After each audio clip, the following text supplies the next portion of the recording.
or should we? Jason, do you want to? Okay. Yeah, perfect. So thanks to the CoESP. I also want to give a shout out to the folks at OpenEd and OTL. They've also been putting on a lot of really valuable, important, timely webinars for remote teaching. Interestingly, the folks at OpenEd, they have recently done a webinar similar to the one I have been asked to present today. It's about Microsoft Stream and Forms. And they did it last week, but they also are having another one tomorrow morning. I think it's at 10 o'clock. You can contact the folks at OpenEd if you want to get invited into that one. But for myself, for the next few minutes, I'm going to be introducing topics about remote teaching, specific to laboratory teaching.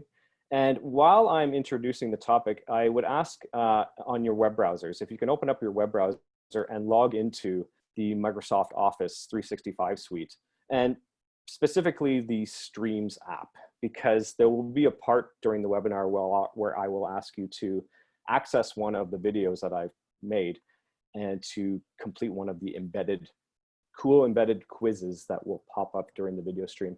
So just to get a little bit of interactive aspects into the webinar, I ask that you, sometime during the next few minutes, log in and open up the Stream app. Okay, so Chris, can I just jump in for 1 second? second? Go for it. Yeah, Jason. Yeah, I'll just let everyone know when you do log in there, you won't see Streams under your regular apps menu, but down at the bottom, it'll have something that says all apps. If you go to that, then you'll see the Streams app. Cool. Okay, thanks, Jason.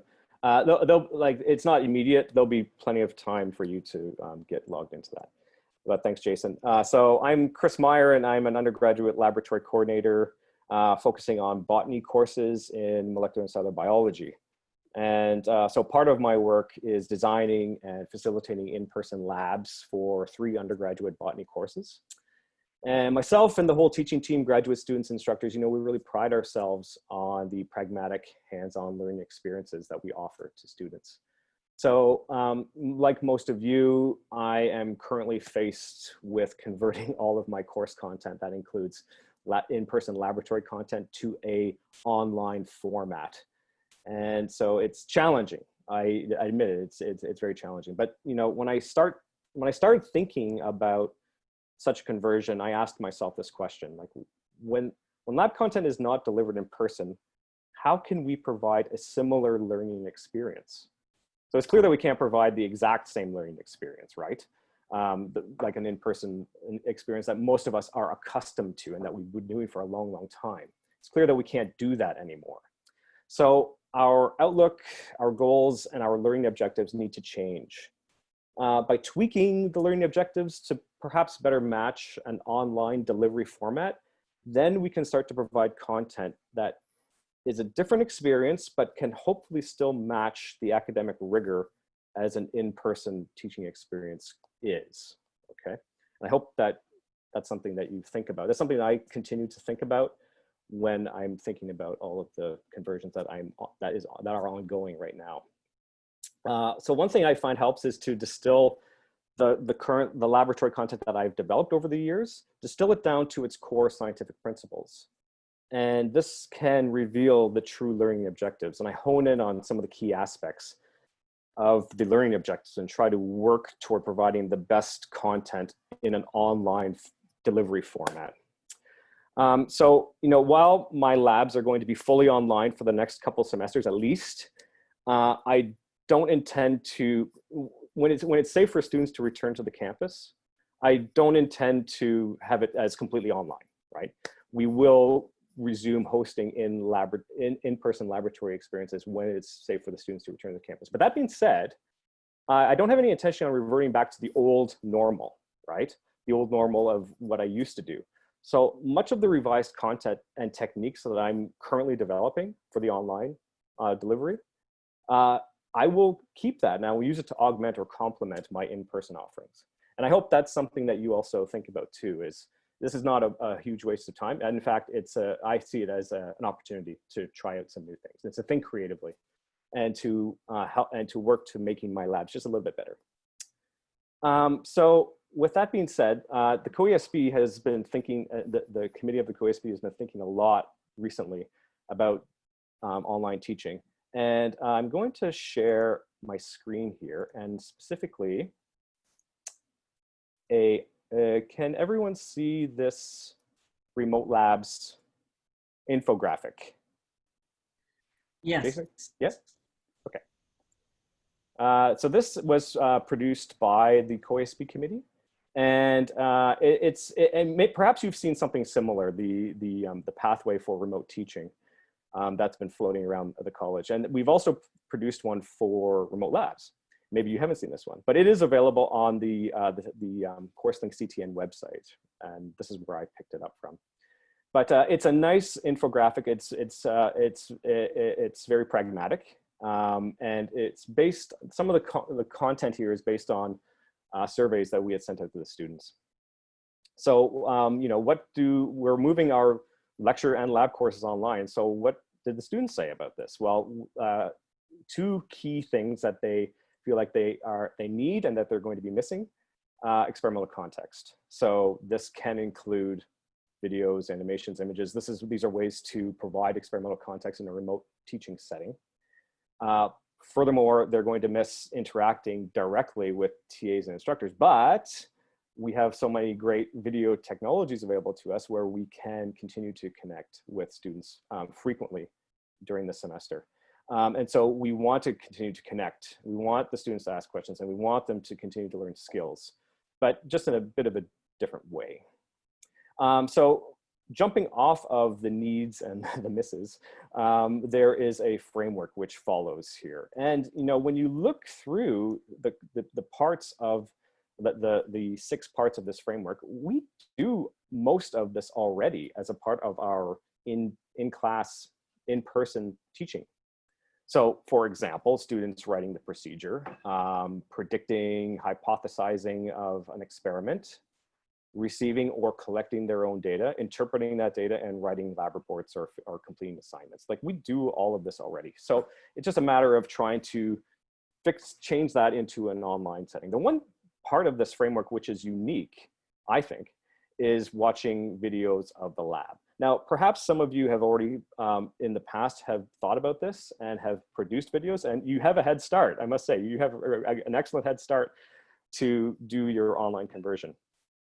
But this is something that I am planning for and have been spending a lot of time thinking about this summer, and that I'm continuing to do, is preparing videos of myself and teaching assistants doing experiments and even messing up experiments that we will then provide to the students in an asynchronous way, and they can watch it and they can see how the experiment was conducted and how the data was collected. I think that's really, really important. So instead of just providing them with a data set and a written or a verbal description of how that data was collected, I mean, that's important too. Don't get me wrong, it's very, very important. I'm still doing that. But to augment that, we are also thinking about, for some of the experiments, not all, but for some of the experiments, producing these videos that demonstrates how the experiment was done and how the data was collected. And it provides that context that the students are looking for. And I think it really, it sinks into their minds a little bit more by doing that. Okay, so now that being said, I'm planning to do a lot of the stuff that's in this framework. I am planning to give the students large data sets that they're going to have to analyze on their own, graph, whatnot, and use that data to complete lab reports. But the video thing is something that is quite new for me. And in thinking about such videos, they are going to be available for the students to watch at any time. This is not going to replace an online live discussion. We're still going to do live discussions during the regularly scheduled laboratory periods using Teams or Virtual CourseLink or Zoom, whatever you want to use. So these experimental videos, they'll be available through CourseLink and for the students to watch at any time. Now, videos on their own are, I think, are a very passive type of learning experience, right? Like, we can put on a video in the background and we can do work on something else. You can be listening to me right now and you can be walking around your office, right? You can go and do something else. So it is a passive type of learning experience, which is okay. but I was thinking like I wanted to integrate a more active type of learning, at least one aspect of active learning, into these experimental videos. And so I got really interested in how to integrate quizzes, pop-up quizzes into the video stream. And so this is what drew me to Microsoft Stream and Forms, right? So let me stop sharing this. Before I continue now, before I bring up, I'm going to share my screen with Stream and Forms, but before I do, I'm just going to pause for a moment and ask if there are any questions from the audience, or if Jason, if you see any that, or if anyone wants to ask a question before I continue. And it gives me a chance to have a drink of water. Yeah, thanks so much there in the chat to Lisa for helping us navigate over to find streams. So if anyone hasn't found it yet, you can check out the chat and there's some instructions there. And I guess I'll just carry on then. Yep. If there's nothing pressing at the moment, that's totally fine. Yep. So let me now go into my web browser. Oh, okay. So can everyone see my web browser? And there's ABLE, Association of Biology Laboratory Education. So sometimes I get questions about, a place for resources, right? So this is a bit of a tangent thing, but this is probably, there are many resources available online, but this is probably perhaps the number one resource, okay? So anyone who is interested in biology labs in higher education in general, this is awesome. And ABLE, the Association of Biology Lab Education, they also have an excellent part of the website devoted to online labs and resources that are available out there. So it's www.ableweb.org, okay? Go check that out. There's tons and tons of amazing information on there. Much more than we have time to talk about today. Okay, so everyone see I'm now on the Microsoft Stream page. Yeah. So yep, I see that. This is for those of you who are not familiar with this, the way that, and I hope most of you have navigated here already, there's the grid up in the upper left corner, and this is available on all of the apps where it pulls down the various apps that are part of the 365 suite. So Stream is here. There's also Forms as well, and I will be talking about Forms in a moment, but that's how you can access them. So I'm logged in, and I'm just going to sort of orient everyone with some of a few of the features of Stream. And so along the top here, there's Create. And if you click Create and Upload Video, like this is really easy. In fact, Stream, all of these programs, which is great, they're really, really easy to use. So if you have a video that you've produced in the lab, or however, even for a lecture, you can drag and drop it into this open window here now.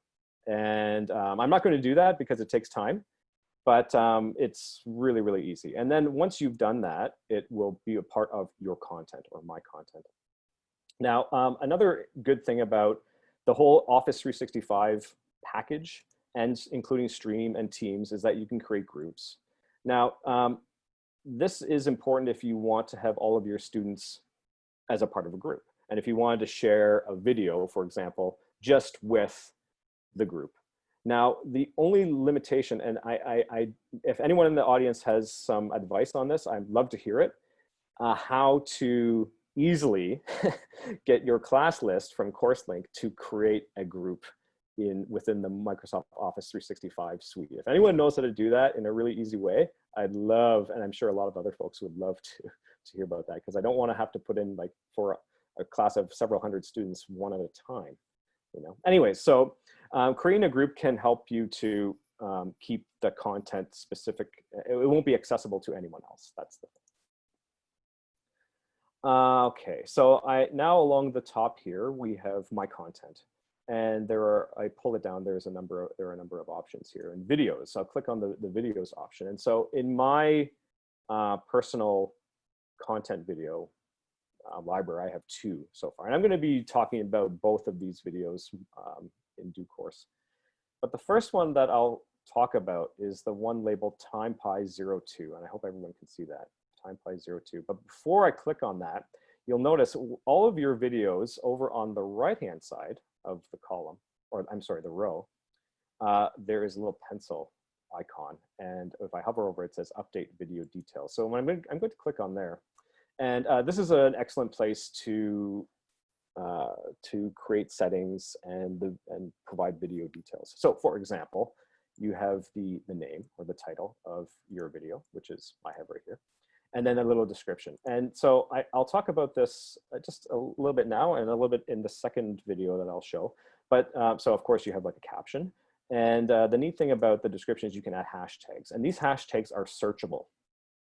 So whatever you put behind a hashtag, it is then searchable through the Microsoft Stream platform. I'll show you how to use that in a moment too. If your video has audio, then whatever language it is, you can set that here. Now, this video that I'm starting with does not have any audio. The center the center column has permissions options. So currently, I have selected to allow everyone in the company to view this video, just to keep it easy. So anyone who's joined today has access to be able to see this video. But let's say you wanted to have content specific to your course, you would have to turn this off and then give permission to your group or certain individuals within share with people, share with my groups, right? And then you would have to find your group here, type it in and then select it, okay? Also over here on the options column, so there's a comments which you can toggle on or off. I'll probably keep mine off, honestly. I want the students to be communicating with me through Teams or through the virtual classroom instead. I don't want them to leave comments here. That's another thing that I just have to go and look for. So I'll probably, in most of my videos, leave the comments off. There's noise suppression. And the other cool thing about Stream is that it does auto captioning.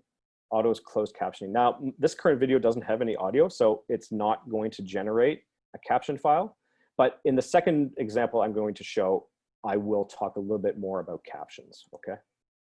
So once you've set everything the way you like, you click apply. And it will bring you to then what the video window looks like. And it looks kind of similar to YouTube, but you know, it starts to play automatically here. So actually, I'll give you just a little bit of context, like what is this video? It's I use Raspberry Pi computers to do time-lapse photography of plants as they grow.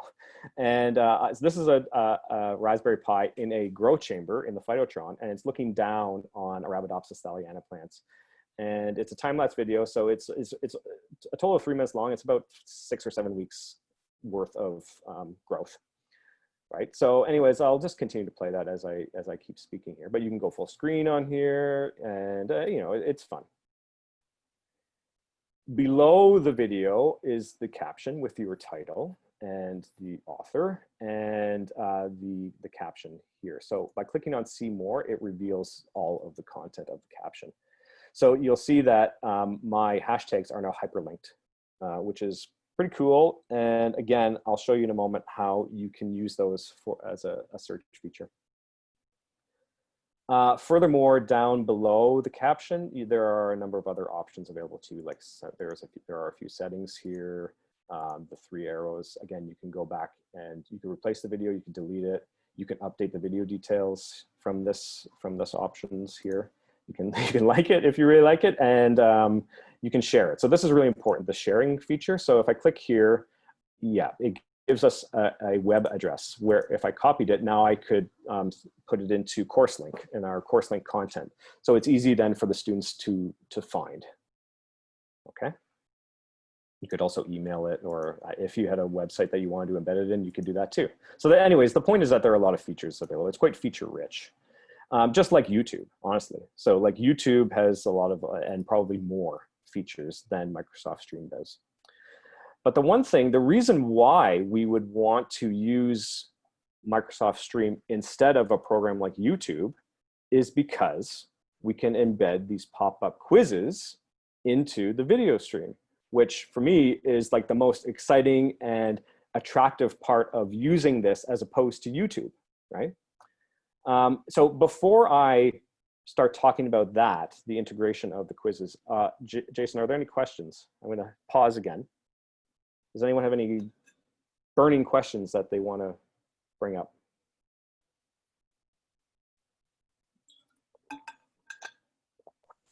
We're just having a discussion around how to get your class list into Teams. That it is challenging, but we're going to try a few things and we'll see if it works. Yeah. Okay. Is there anything else? I don't see anything. Okay. Could We'll go ahead. Yeah. I've played a little bit with Stream, and one thing that I noticed myself, and I saw when you had your the features that you could alter there, that menu up in the last bit you were talking about. Even if you provide that link to people, they still have to be given access, I believe. So as through their email. So there is like a 2-tier kind of access. Yeah. Yeah, you're absolutely right, Char. So it is a security feature, and that can be a burden in some cases. Yeah. It could be good in some cases, right? Yeah. Well, if you know, though, it makes it a little bit easier. So I just thought I'd Oh, yes. Right. Yeah, for sure. Yeah, for sure. Yeah, so you would need to, I mean, I don't know if anyone outside of the university could view this. Like if you sent it to a colleague, I don't know if they would be able to view it or not because it's within the Stream platform. Yeah, so the permissions are really, really important. Anything else? Maybe? No? Okay. So I'm going to carry on here then with the moment you've all been waiting for is how do we embed the quiz? So to the right-hand side of the video window, well, first of all, there's transcript. You'll see there's an option called transcript here, and it says something went wrong. Yeah, well, there's no audio in the video. That's why that's what went wrong. There's no audio. But more importantly, if I click on interactivity, okay. So by clicking on interactivity, you'll see that there is a new window that appears, and it says add form. So what does that mean? So now is the time for us to switch over to Microsoft Forms. And up in my browser, I have a new tab open with my library of quizzes that I've made it. And there aren't many yet, but I plan on making quite a few more. Now Forms, it looks very simple, and it is actually really, really easy to use, which is great. So when you access Microsoft Forms, you have your forms, and you can create new ones. So a quiz. And these are all, what I've created here, they're all types of quizzes. And so as an example, I've created this one called Plant Growth and Development. So I'm going to click on that one, and it's all completely editable. So you can give it a title, you can give it a description. And we found that with these descriptions, they should be very descriptive to help orient the students. And I'll give you an example of that in a moment or later on. And then there are different types of questions, like formats of questions that you can ask. So for example, this is a single word or short answer question that I've produced here. What is the scientific name of these plants? So, and you'll see the correct answer here is, well, it's Arabidopsis thaliana. If there are multiple correct answers, you can add that, right? So you can, I don't know what the maximum number of correct answers is, but you could add multiple correct answers here. And this will be auto-graded. A question like this can be auto-graded by the system. You give it the number of points it's worth. If it's a long answer, that's fine, but then I don't think it's auto-graded if it's a long answer. You would have to go and manually grade that one. So I'll leave it as a short answer. You can make it, of course, required. There are other options here as well, but I'm not going to talk about those today. So that's fine. And then add new, like if you want, you can add, I don't know what the maximum number of questions is per quiz, but you can just go for it, right? So there are different, again, different formats, multiple choice, the text, ratings, dates. There's a pull down menu here for rankings, Likert scales. You can get them to upload files. It kind of goes on and on here. It's great. It's very feature rich. I'm going to leave it as that for now, okay? So the background, you can change that by theme, okay? You can click theme, you can add your own if you really want to, or select from the list here of options for the theme for the quiz. The three dots here, side by side, this is important for the settings. So in the settings, you can allow students to see the results after they submit the quiz or their answer to the quiz. And I have that set. I think that's really valuable. who can fill it out. So you can make it specific again to your group or to anyone. You can manage whether or not they can do it multiple times or just once. You can have it timed. You can have start dates, end dates, this kind of thing, and email notifications, okay? Also, interestingly, there's share, okay? So this is actually very important for now, the integration of the quiz into Stream. So by clicking on share, there is a web link for this specific quiz. I'll click copy, and now it's in the clipboard. Now I'm going to go back into Stream. So I'm back in Stream, and this is my video here of my Arabidopsis plants growing in the grow chamber. And so I'm going to click on Add Form. And this is where now the options are available. So you can, you can paste, that web link into the URL field. Then I will give it a name. So it's plant growth, and development, okay? Now the position on timeline is really important. So it won't allow you to like type the time in here. You have to drag the slider to the point where you want the quiz to pop up. So I'm going to put it at 15 seconds, at the 15th or 16. And just give it a moment here to update. So you'll see the position on the timeline is now at 15 seconds. Okay. That's great. So I'm going to now click Add to Timeline. There. So it's available. Now, what I am going to ask everyone to try now, if you are connected to Microsoft Stream, and I hope you are, I want you to try to bring up this video. Okay, this video. So there are a few ways that you can locate it within Stream.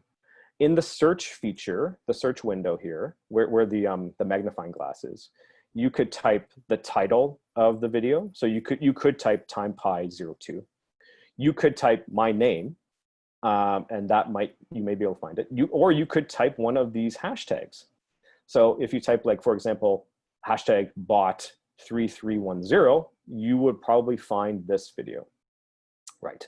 So I am going to ask that everyone give it a go, give it a try, and and start to play the video. And when you do play it, go to full screen if you don't mind. And I hope everyone can see this, that I'm in full screen now. And when you play it, you can just let it go, or you can scroll ahead to the 15-second mark. And hopefully, by doing this, when you hit 15 seconds, the video will automatically pause. And it brings up that quiz that I created in Forms. And yes, so you can type your answer. Submit. And when you type the answer, please put whatever you want here. Like, it doesn't have to be the correct answer. In fact, it'd be neat if someone put in some purposely incorrect answers there. So here's the thanks for your response. Yeah. View the results. Okay. So I did get it correct. Right. I can go back to the thank you page. And then that's great. So now on the lower right-hand side of the window, it says resume video. Boom. So the quiz window disappears, and this is strange. The quiz window should just disappear, and the video keeps playing. Right? Okay. So I am going to have a short break here and ask people to give that a go. We'll give you a few minutes, maybe. Okay. And maybe, I guess, in the participant list of Zoom, you can click the yes, green check mark option if you've done it. Okay. Just so we get a sense of if everyone's kind of done it, right? Chris, what's the hashtag again? Because I couldn't find it under your name. Okay, so you could go hashtag bot, B-O-T, and 3310. All one word. Hashtag bot 3310. Okay. And Chris, while they do that, I'll let you look at the chat there. There was someone asking about annotation features with Stream.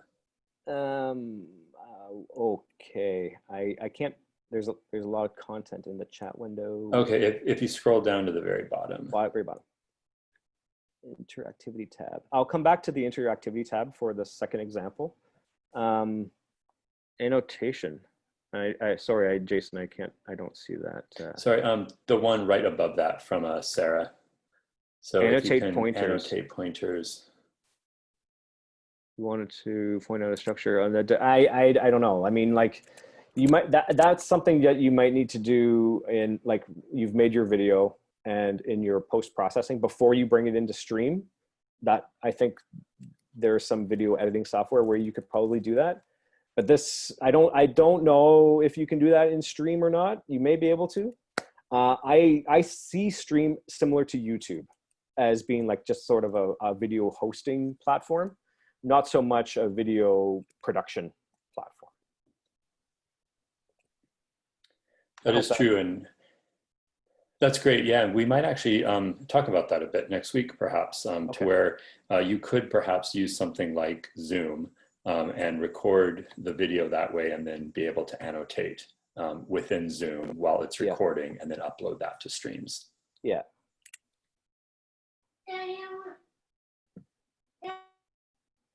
Going to try to, oh, no. Share. Okay. Yeah. Okay, hopefully everyone can see my screen again. I'm back in Forms, and there's the responses window. So I don't see any responses yet. Oh, that's strange.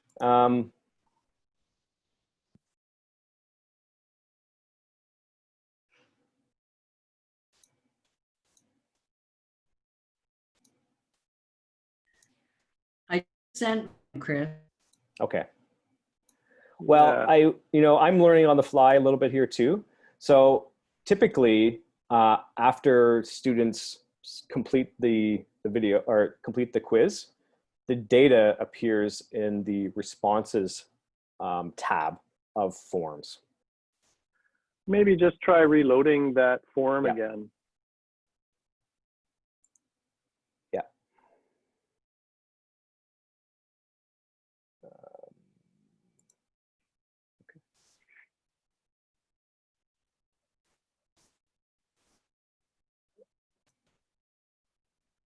Forms.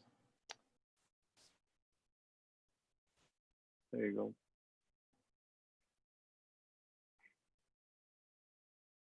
Okay, cool. So now we have, it says here below plant growth and development, 15 responses. That's great. So I'll click there, and in the responses tab, perfect. So the average score is 0.2 out of 1. Oh, you did really bad. That's fine. So you can see now, which is kind of nice, the analytics per question. So you could have multiple questions in here, and you can see how the students answered, right? So we have 3 correct answers, yeah. But anyways, the point of this is you can see which questions the students understand. You can see which questions that they have troubles with, and this can be like a teaching tool for you. When you then bring, when the students have done this quiz, you can see what the results were, and then during a live discussion, you can start to drill down into some of these questions and find out where students were, where they don't understand something. You can help with that, right? So Raspberry Pi, yeah, that's a good one. Okay, now, so there's lots of various analytics that you can do within here. At the moment, I don't think that there is an easy way to export these quiz results into CourseLink. I think the only way that you may be able to do this is by saving it in Excel. So there's this option here, open in Excel. So it will save the data in an Excel file on your computer, and then you would have, so there's a few steps involved, but you could do it.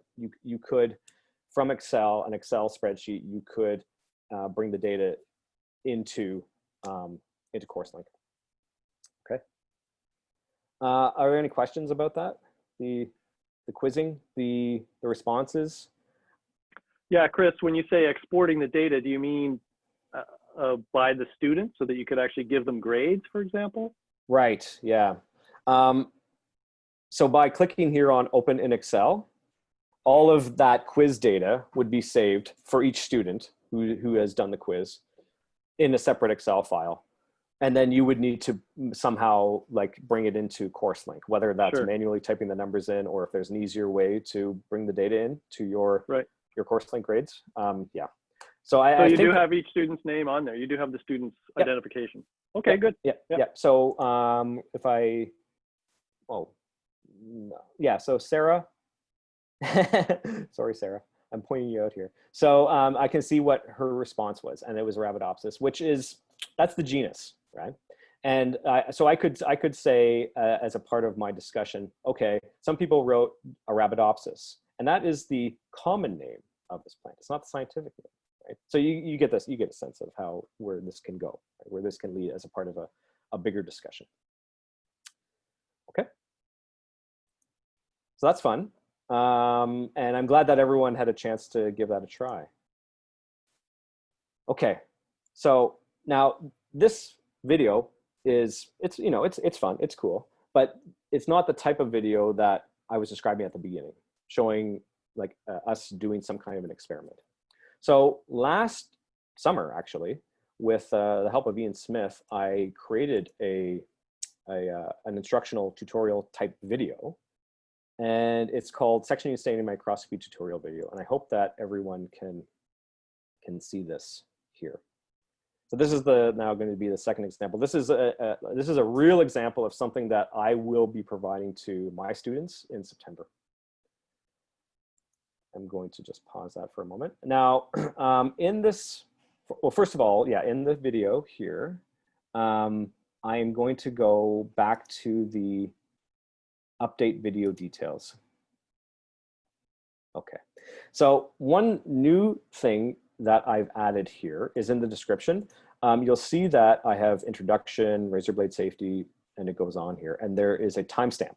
So when you type a timestamp and then some information here, this creates a hyperlink in the caption. So you could click on the timestamp and it fast forwards the video right to that spot. So if it is a particularly long video, and this one kind of is, I created these bookmarks, these bookmark timestamp hyperlinks. So if someone wanted to fast forward immediately to, for example, staining sections with TBO, they could click on 9 minutes, 54 seconds, and it would take you right to that part of the video. And so that's a really nice feature as well. I have some hashtags here for this as well. For example, hashtag bot2100. Now there is a lot of audio in this video. So this is where the captioning becomes so important. Now over on the right-hand side of the screen under the options, it did auto-generate, and it takes some time. So you have to upload the video and you have to give it maybe an hour or so, roughly, to generate automatically generate the captions file. The problem with the captions file and the closed captioning that is auto-generated is that it is around 80% or less accurate. And I've learned that for accessibility purposes, you need to have an accuracy rate or amount of 99% or greater. So it's great that it does this auto captioning, and you can download the captions file as a text file to your computer, and then you have to spend some time going through it line by line and correcting it. And so again, it's only like about 80% or less accurate. You do really need to download that captions file and fix it, and then you can re-upload it into the system in this place here. It's not a subtitles file. Subtitles is only if you were to have a second or third language that you wanted to have on top of the video. This is replacing the auto-generated captions file with your corrected file. So you do that through the edit here. So I have done this already. And so this video is it's just over 17 minutes. It took me about 1 hour to correct the captions file. So you would upload it into this and you would select OK. And then when you run the video, it's fine, it's good. And I highly recommend, you just have to do it once. I highly recommend that you do that. And then once you've saved everything, you would click apply. Okay, so that's the captions. Are there any questions about captioning?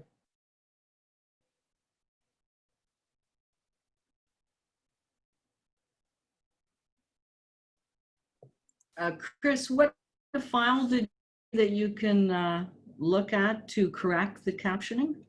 The file itself, I think it's a VTT extension, but your Windows or your Mac like text editing program, and they all come with like a text editor. You just open it in that. Okay. Yeah, I don't know if you could open it in Microsoft Word, maybe, but I used the text editor program or whatever it's called.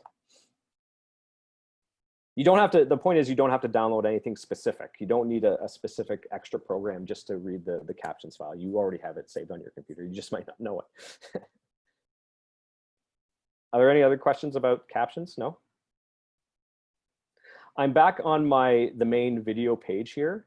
Oh, and before I forget, these videos, you can view them on mobile devices. It works just like YouTube. You can view these, students can view them on a tablet or a mobile device, cell phone. It works just fine. So you'll see down in the caption beneath the video, see more, and all of the timestamps are labeled here. So razor blade safety, if I click that one, it will fast forward the video to, okay. I got it, okay. Yeah, it no. There's a bit of a delay there. Okay, so it fast forwards it right to 1 minute and 3 seconds, which is great. Okay. So that's the timestamp. We still have the hashtags here. Anyone who wants to bring up this video on their own devices, your own web browser, you can search for it again with the name, the title, or a hashtag bot 2100 or a hashtag plant anatomy, right?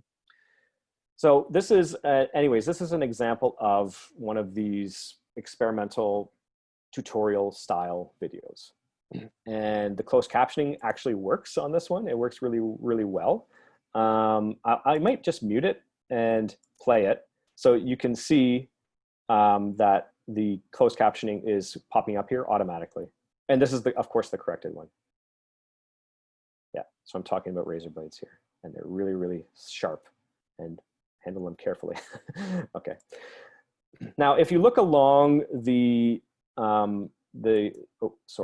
if you look along here, there is a circle that appears in the timeline, and it's at it pops up here as plant cell types, and that's where I have one of my quizzes embedded. So students will watch this, and when it hits the it's 11 minutes and 31 seconds. When it hits there, it will a quiz will automatically pop up. And there are, I think, 5 or 6 questions based on some of the stuff that I was talking about. So it keeps the students engaged as they're watching it. They can't just put it on in the background and like walk away and come back when it's done, because they'll miss the quiz. They'll miss how to answer the questions of the quiz. So it keeps them engaged. It adds a bit of an active learning aspect into the video stream, which for me was quite like, it made me really want to make more and more of these types of videos, right? And you could do this with any kind of video. Like if you have a lecture video and you're doing it in part asynchronously, you can embed videos or whatever you want into here. I had someone ask me a question of like, you know, you can ask them even conceptual questions like, what do you think is going to happen? Like so you can start to set up an experiment, and just before you start, you can ask the students like a predictive type of question as a part of these quizzes. Like, what do you think is going to happen? Is something going to increase? Is something going to decrease? Or is it going to stay the same? I don't know. So you can get them thinking or hypothesizing about an experiment within these embedded quizzes. Someone also asked me if you can do like a choose your own adventure type thing where, and I don't know about that. So what that means is within an embedded quiz, you could say, what do you want to do? Do you want Dr. Meyer to push the red button or the blue button, right? So maybe that exists. I don't know. It sounds kind of cool, but I don't have time to make so many choose your own adventure type videos. I'm just going to stick to the single video and with these embedded pop-up quizzes. So the choose your own adventure thing, as fascinating as and cool as it is, I don't think it's something that, if anyone was thinking about that and they know how to do it and they want to show me, that's great. If not, like, just forget it. Like, I think this should really be as simple as possible. This can get like really complicated really, really fast. And I want to avoid that.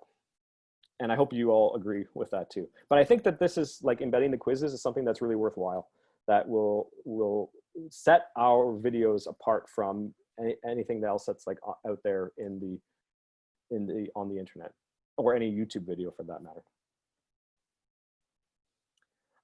So I guess there was a question about, plugging in these quizzes into the video. And so over to the right-hand side of the video itself, where it says transcript, so there's the running transcript. Beside transcript, it says interactivity. And so I have embedded 2 forms, quizzes, using the add forms feature in interactivity. And those quizzes I prepared in Microsoft Forms. So the 2 that are linked to this tutorial video, there is there's test your knowledge of different plant cell types, which is like at about 11 minutes and 30 seconds. And at near the very end of the video, I have a second quiz that pops up, and it's called photomicrograph of celery petiole and cross section. And that's kind of a fun one too, because I do show, I make a cross section of a celery stick, and I stain it, and I put it on the microscope, and I tell students how to use the microscope properly.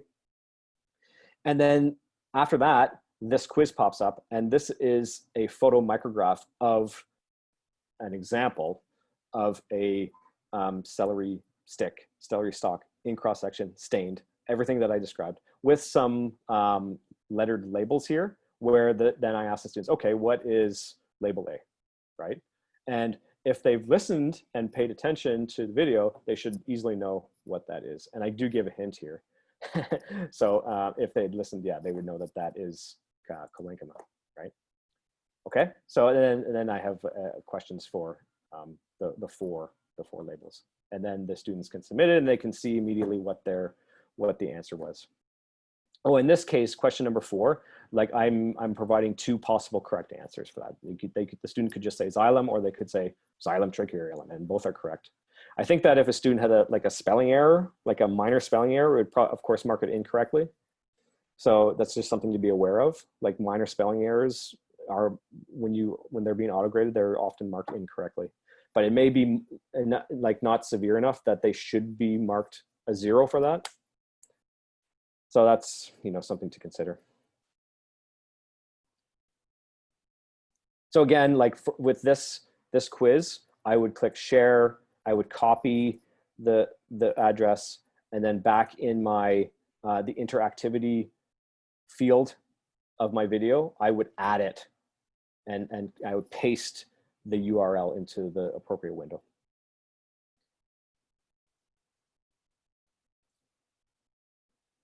Okay, I think that is all really that I wanted to say and talk about. Are there any questions about this, Jason?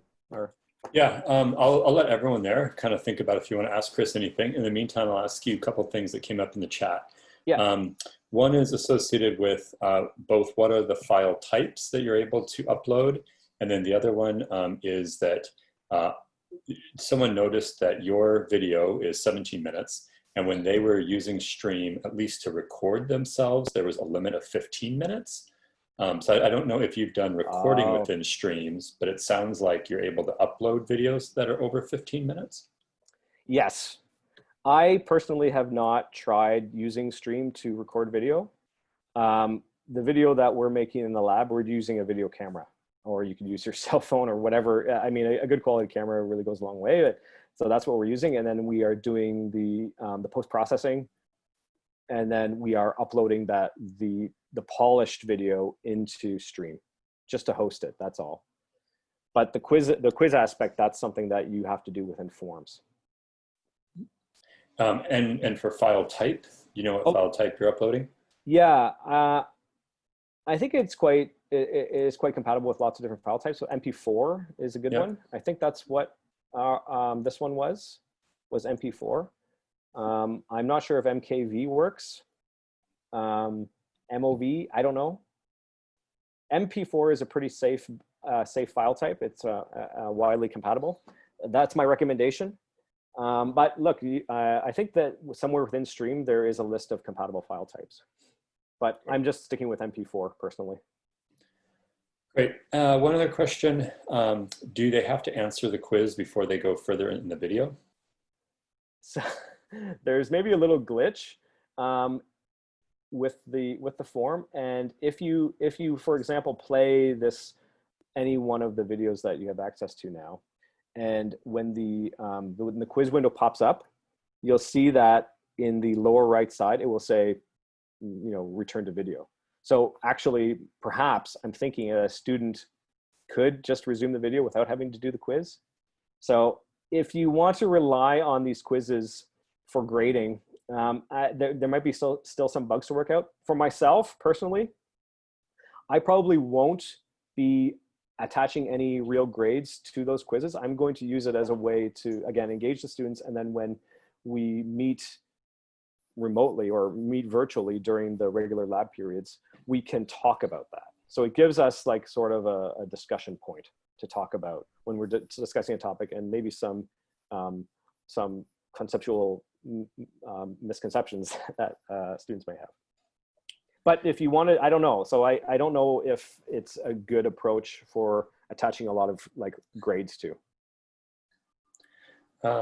And Annette, I might ask you to provide context on your question here about, can you take part of the video away? Are you thinking about like editing options, or are you thinking editing? of something I think else? he answered that already, because you said you do the editing in another place, not here. Yeah, there is probably a way that you can do that within Stream. Again, that's not something I've tried, but if anyone else knows, please let us know.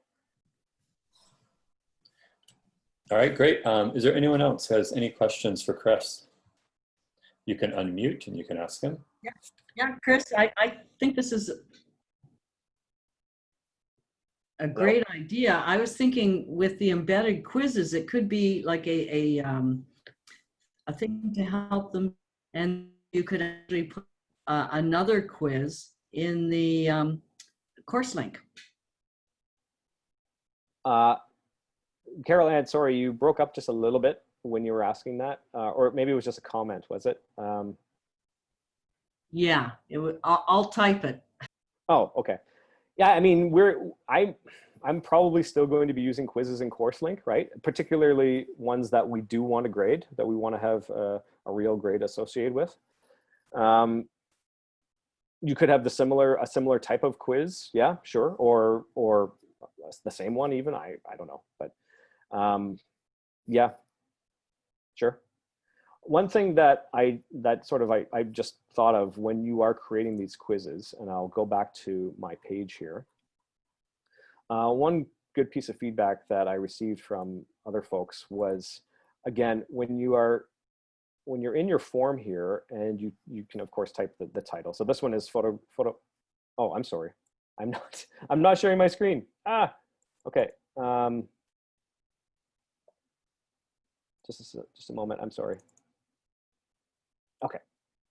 So people, you can see my form again, I hope. Yeah.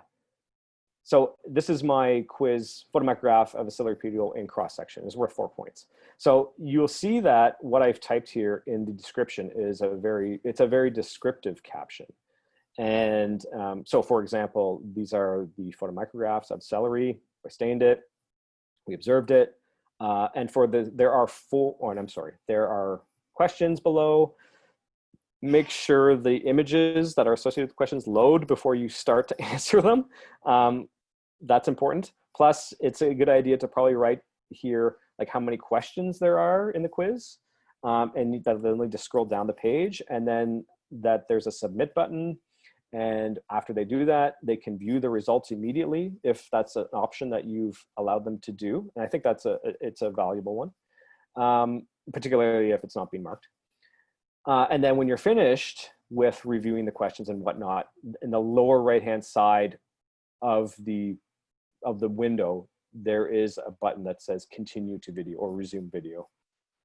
So you can give it a try. I mean, when you play a video, and when the quiz pops up, I think that continue to video button automatically shows up. So you could get some students who just say, oh, forget it, I'm going to carry on, right? But hopefully most of your students decide to, do it. All right, great. Any last question before we let Chris go?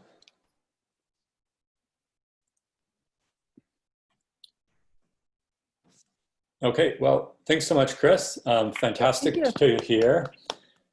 Yes, we have applause. Very good. Yeah. And yeah, certainly anyone, if you're doing similar, one of the other things we really want with these sessions as well is to just let everyone know who's doing what. So, if someone is interested in this, maybe you shoot Chris an email, ask him a question. If anyone else is doing similar videos, perhaps, work with each other, help each other out. That's part of what we're here for, of course. So, all right. Thank you so much, Chris, and thanks to everyone. And hopefully we'll see some of you out next week as well, where we'll be talking about Zoom, Teams, virtual classrooms, other platforms to use for remote teaching. All right. Thanks so much, everyone. Bye, everyone. Bye. Thanks, everyone.